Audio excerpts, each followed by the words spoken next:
on, my wayward son. There'll be peace when you are done. Lay your weary head to rest. Don't you cry no more. There has been rumblings and speculations about another Spider-Man game in development. However, there is also rumors going around lately that Sucker Punch could be working on the next Spider-Man game. Now, I'm sure a lot of people will be like, but doesn't Activision have the rights to that? Well, last I read, they kind of do. I mean, they have... It shows right here what I got down from the news article.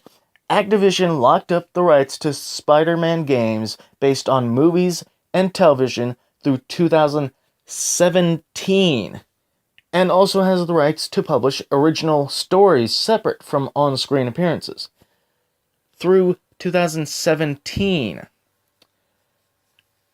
Now, also, a lot of the Spider-Man games did have some, I guess you could say, Sony exclusives.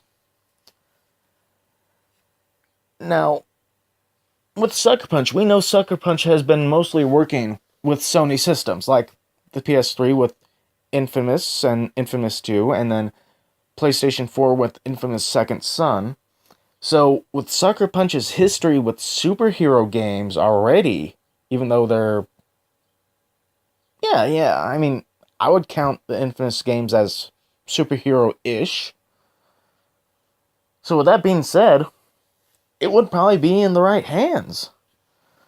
I mean, to this day, I've always preferred the first Infamous game over the second one, and love playing Infamous Second Son. As far as, like, superhero games in the next generation / current gen. Because the Amazing Spider-Man games on the PS4 and... I forgot if the first one was on PS4 or not. But I know with Amazing Spider-Man 2, it was amazing what they were able to pull off with the game, but the story itself was a bit lackluster, mostly because the game, Amazing Spider-Man 2, was a sequel to the first game. So it wasn't a full movie tie-in. I mean, the only tie-in it probably had was, I think, battling Electro. That's about it. There's also something interesting. There's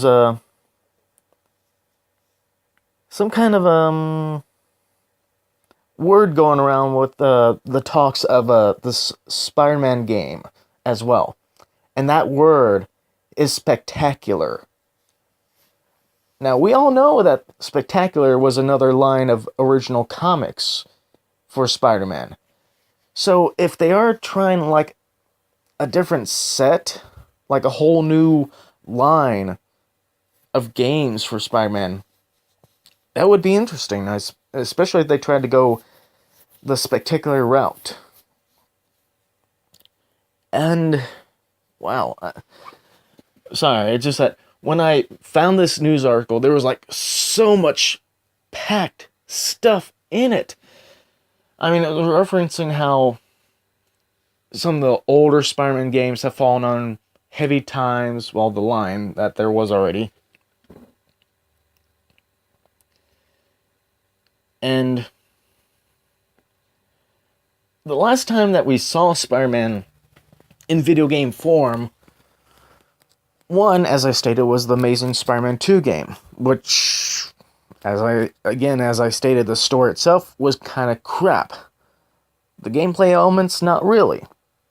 Other than that, we did have the Disney Infinity games, which 2.0 was focused on the Marvel superheroes and had like a Spider-Man playset that you could get that had the standard Spider-Man. Then again, they also had the PlayStation Vita version where you could buy the black costume one. But later on, in the 3.0 edition, you were actually are actually able to buy the black suited Spider-Man separate. Now, as far as that, I had to actually find some way to get a pre-owned black suit Spider-Man from the Vita version that somebody might have probably traded in, because I was that anxious to get my hands on a black suited Spider-Man for Disney Infinity. But I don't know. I mean, I like the idea of Sucker Punch making and working on a Spider-Man game due to what I know that they can actually complete and accomplish with the previous infamous games. If that's the case, no doubt this would be an awesome Spider-Man game.